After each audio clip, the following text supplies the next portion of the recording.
বিসমিল্লাহির রহমানির রহিম। প্রিয় দর্শক শ্রোতা, যেখান থেকে আমার ভিডিওটি দেখছেন সকলকে শুভেচ্ছা এবং আসসালামু আলাইকুম। যারা এখনও আমার চ্যানেলটি ইউটিউব চ্যানেলটি সাবস্ক্রাইব করেননি, যদি মাঝে মাঝে আমার ভিডিওগুলো দেখতে চান, শুনতে চান, তাহলে প্লিজ সাবস্ক্রাইব করে নিন। আর যারা বিভিন্ন সময়ে আমার বক্তব্যের সাথে একমত পোষণ না করেন, করতেই পারেন, কারণ আমরা সকলে সবসময় এক মতে থাকবো তেমন না। তো বাট আমি আমার মতটাই দিই, আপনারা আপনাদের মতটা দিতে পারেন। এখন থেকে আমি আসলে আপনারা লক্ষ্য করেছেন যে আমি খুব ঘন ঘন ভিডিও বানাচ্ছি না। উদ্দেশ্য হচ্ছে, কারণ সোশ্যাল মিডিয়াতে যদু মধু কদু সবাই ভিডিও বানাচ্ছে এবং এগুলো কোনো কোয়ালিটি নাই, বানোয়াট, কল্পনাপ্রসূত, কাস্টম ইনফরমেশন দিয়ে খবর বানায়, মানুষকে বিভ্রান্ত করে ভিউ বাড়ানোর জন্য, ভিউ ব্যবসা করার জন্য। তো আমি সলিড জিনিস, সত্য জিনিস আপনাদের সাথে শেয়ার করতে চাই। তো যখনই আমি মনে করি কোনো বিষয় আপনাদের সাথে শেয়ার করা দরকার, তখনই আমি একটা ভিডিও আপনাদের কাছে পেশ করব। আজকে আমি যে জিনিসটা আলাপ করছি, দেখেন, দেশের শান্তি শৃঙ্খলা পরিস্থিতি স্বাভাবিক রাখার জন্য আমরা সকলেই কিন্তু দায়ী, এবং আমাদের জনগণের প্রত্যেকের কর্তব্য রয়েছে এখানে। এটা শুধু পুলিশ বা বিভিন্ন বাহিনীর নয়, বা সরকারের নয়। আমরা আজকাল দেখি সোশ্যাল মিডিয়া হওয়ার কারণে অনেকে বুঝে না বুঝে, নিজে যে জিনিসটা বুঝে না, নিজের অন্যদের কথা বাদ দেন, আমি ইভেন কি ইউটিউবে যারা বিভিন্ন টক শো করে এবং বা টক শো করা ইউটিউবাররা সোশ্যাল মিডিয়াতে বিভিন্ন জন লিখে, তাদের বক্তব্য শুনে আশ্চর্য হয়ে যায় যে যার বিন্দুমাত্র কোনো বিষয়ে অভিজ্ঞতা নেই, জ্ঞান নেই, লেখাপড়া নেই, সে ওই বিষয় নিয়ে কথা বলার চেষ্টা করে, মন্তব্য দেওয়ার চেষ্টা করে, মতামত দেওয়ার চেষ্টা করে, এবং যেটা অনেক সময় পুরো 180 ডিগ্রি বিপরীত হয়, যেটা সঠিক নয়। ইদানিং আমি রিসেন্টলি একজন ইউটিউবারকে দেখলাম, সে বলছে ডিজিএফআইকে ব্যান করার জন্য। তারপরে ওইটা পরে আসছি, র্যাবের ব্যাপারে অনেকে বলছে ব্যান করার জন্য। তো র্যাবের ব্যাপারে আমি হয়তো আই ট্যান্ড টু এগ্রি, আমি আমার মত দিতে পারি। আমি হয়তো রাজি যে ওই বাহিনীটা না করে ওই সোয়াট টিমগুলোকে আরও বাড়িয়ে, আরও প্রশিক্ষিত করে, আরও কার্যকরী করলেই হয়ে যাবে এই ধরনের। কারণ বিএনপির সময় র্যাব গঠন করা হয়েছিল যে উদ্দেশ্যে, সেইটা হয়নি, বরঞ্চ এটা রাজনৈতিকভাবে ব্যবহৃত হয়েছে। তো কাজেই র্যাবকে ব্যান করা যেতে পারে, এবং এইটার বিকল্প হিসাবে আমি যেটা বিশ্বের বিভিন্ন দেশের দেখেছি, সেটা হচ্ছে আমরা পুলিশের যে সোয়াট টিমটা আছে, সেই সোয়াট টিমটাকে আমরা আরও সুপ্রশিক্ষিত এবং ওয়েল ইকুইপড করে সুন্দর নিয়ন্ত্রণের মাধ্যমে এটাকে ব্যবহার করা যেতে পারে। পরবর্তী আসছি যে একজন ইউটিউবার বলে বেড়াচ্ছেন যে ডিজিএফআইকে ব্যান করার জন্য। তো আমি তাকে বলবো যে আপনার এ বিষয়ে জ্ঞান নেই। শুনেন, আপনার কয়েকজন লোক আছে আমি জানি, তারা এডিট করে আপনার ভিডিও আপনার জন্য এনসাইক্লোপিডিয়া, গুগল, চ্যাট জিপিটি এগুলো খাইটা ইনফরমেশন বাইর করে, ওগুলো দিয়ে আপনি বক্তব্য ছাড়েন, গালাগালি করেন, অনেক সময় ভালো কথা বলেন, আই অলসো লাইক ইট। কিন্তু এই যে ডিজিএফআই নিয়ে যে বললেন, ডিজিএফআই নিয়ে আপনার কোনো ধারণা নেই, you don't know it. So সেজন্য যে বিষয়ে আপনার কোনো জ্ঞান নেই, সেই বিষয়ে আসলে বেশি মাতব্বরি করতে যাওয়া, মন্তব্য দিতে যাওয়া, এটা আমার মনে হয় ভুল, জাতিকে বিভ্রান্ত করা এবং ভুল তথ্য পরিবেশন করা। কারণ ডিজিএফআই হচ্ছে, ইট হ্যাজ বিন ক্রিয়েটেড, এটা প্রত্যেক সেনাবাহিনীতেই আছে, দুনিয়ার প্রত্যেক সেনাবাহিনীতে আছে।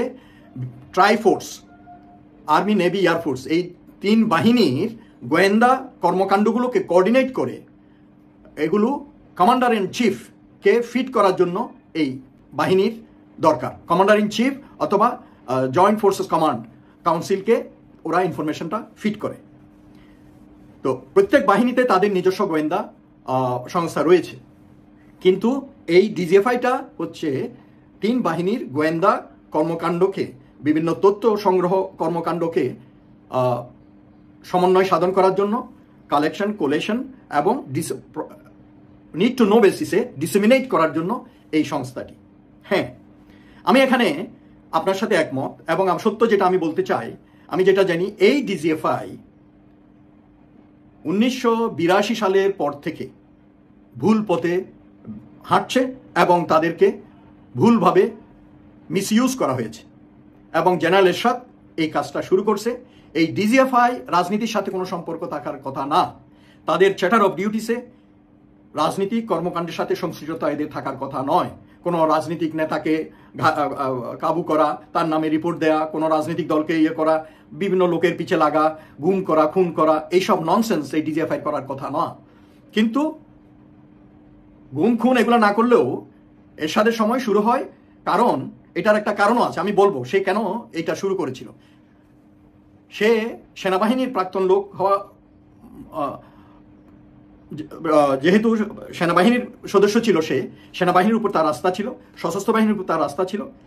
ডিজিএফআইতে নর্মালি 3 বাহিনী থেকে, আর্মি, নেভি, এয়ারফোর্স থেকে বিভিন্ন অফিসারদেরকে প্রেষণে বদলি করা হয় 2 বছর, 3 বছর, 4 বছর এরকম একটা সময়কালের জন্য, এবং সৈনিকদেরও ওখানে বদলি করা হয়। আবার তাদের নিজস্ব হায়ার্ড কিছু প্রতিরক্ষা মন্ত্রণালয়ের আন্ডারে রিক্রুট করা, এনরোল করা কিছু সিভিলিয়ান অফিসারও বা কর্মচারী আছে।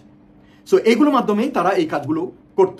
কিন্তু প্রেসিডেন্ট এরশাদ আসার পর ডিজিএফআইকে ব্যবহার করা শুরু করলো রাজনৈতিক কর্মকাণ্ডে, এবং একটা সময় গিয়ে তাদের চ্যাটার অফ ডিউটিসের ভিতরে এইসব এই ননসেন্সগুলো, যেগুলো করার কথা না, এইগুলো অন্তর্ভুক্ত করা হলো।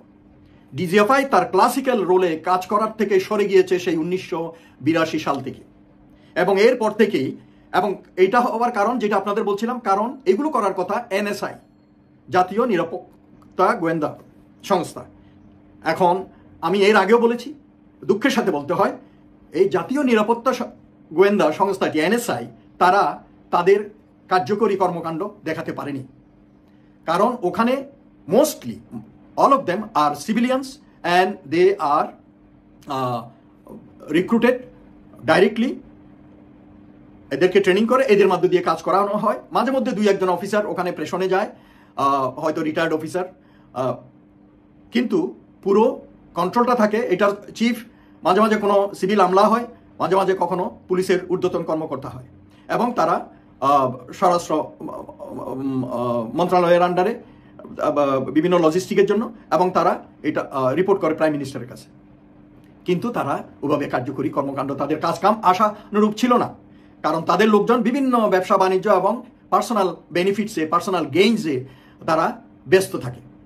তো এরশাদ সে ডিজিএফআইকে শুরু করলো তাদের ক্লাসিক্যাল রোল থেকে সরিয়ে নিয়ে এইসব রাজনৈতিক কর্মকাণ্ডে তাদেরকে ইনভলভ করে ফেললো, এবং এরপর থেকে এই যে লিগেসি টেনে বেড়াচ্ছে ডিজিএফআই, এবং যেটা রূপ নিয়েছে একটা মনস্টার হিসাবে হাসিনা ব্যবহার করছে, দত্ত হিসাবে হাসিনা ব্যবহার করছে, এবং ডিজিএফআইয়ের আজকের এই দুর্গতি, আজকের এই অবস্থা, যেই ডিজিএফআই 3 বাহিনীর স্বার্থ সংশ্লিষ্ট বিষয় নিয়ে কাজ করার কথা, গোয়েন্দা কর্মকাণ্ড, তারা এইসব গুম খুনের সাথে জড়িত হয়ে, মানে সব মানবাধিকার বহির্ভূত কর্মকাণ্ডে জড়িত হয়েছে। তো সেই জন্য আমি বলবো এই সংস্থাকে ব্যান করলে হবে না, কারণ এই সংস্থা আমাদের দরকার, এই সংস্থা আমাদের দরকার। এই দরকারটা যে কি, এটা যদি ওই ইউটিউবার সাহেব উনি জানতেন, তাহলে উনি বলতেন না যে বুম করে যে ব্যান করে দেন। তো কাজে কথা বলার সময় যেটা আপনারা জানেন না, যেই বিষয়ে আপনার কোনো অভিজ্ঞতা বা জ্ঞান নাই, ওগুলো নিয়ে মন্তব্য দিতে এসেন না। এটা জাতীয় ইন্টারেস্ট, ন্যাশনাল ইন্টারেস্ট, অথবা দেশের স্বাধীনতা সার্বভৌমত্বের সাথে সাংঘর্ষিক হয়ে যাবে। তো সেজন্য এইটাকে তখন আমার প্রস্তাব হচ্ছে কি করতে হবে, সংস্কার করতে হবে, আমূল সংস্কার করতে হবে, এটাকে ফিরে নিয়ে যেতে হবে এটার আগের অবস্থায়, যেই উদ্দেশ্য নিয়ে এই ডিজিএফআইকে তৈরি করা হয়েছিল, সেই অবস্থায় এই সংস্থাটাকে নিয়ে যেতে হবে। কিন্তু তার আগে একটা শক্তিশালী অভিজ্ঞ লোক দিয়ে এটার জন্য একটা সংস্কার করতে হবে, এবং এটা এক্সিকিউট করতে হবে, সোজা কথা।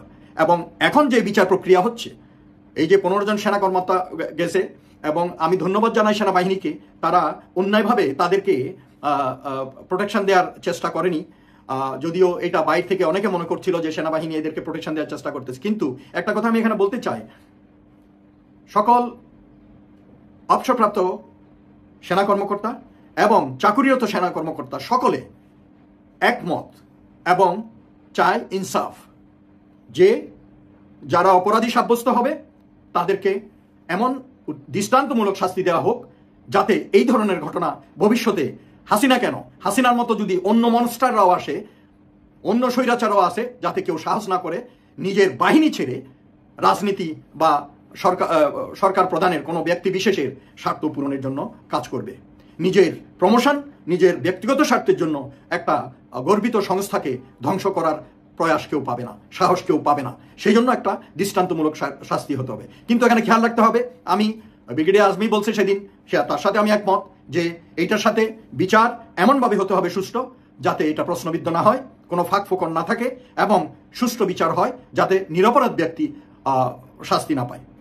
আমরা যারা এই গুম খুন এবং মানবাধিকার বহির্ভূত কর্মকাণ্ডে যারা ক্ষতিগ্রস্ত হয়েছেন, যারা কষ্ট পেয়েছেন, তাদের সাথে আমি আমার সহানুভূতি পোষণ করছি। কিন্তু সাথে সাথে এটাও বলবো যে এই সেনাবাহিনী আমার আপনার সবার সেনাবাহিনী, এটা আমাদের জাতীয় গৌরবের প্রতিষ্ঠান। এই সেনাবাহিনীকে বিভিন্ন বিতর্ক সমালোচনার ঊর্ধ্বে রাখা এবং এই প্রতিষ্ঠানটিকে মর্যাদা ক্ষুণ্ণ না করে এই প্রতিষ্ঠানটিকে ফাইটিং ক্যাপাবল রাখা, এই প্রতিষ্ঠানের সকল সদস্যদের মনোবল উঁচু রাখা, যাতে দেশের দুর্যোগের সময় তারা মানে আকাশ উঁচু মনোবল নিয়ে দেশের জন্য, জাতির জন্য, জনগণের জন্য কাজ করতে পারে।